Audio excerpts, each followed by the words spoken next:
আমার শখের বাগানে সবাইকে স্বাগতম। আরও একটি বেড করেছি, এটা প্রায় 4 ফুট বাই 10 ফুট।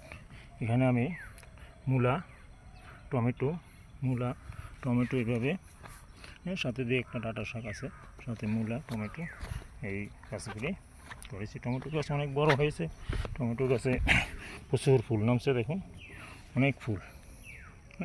সবগুলিতে ফুল নেমে গেছে, ইনশাল্লাহ শীঘ্রই টমেটো ধরা শুরু হয়ে যাবে। আর পাশে 2 ফুট বাই 10 ফুট একটা ধনিয়া পাতার বেড করেছি নতুন।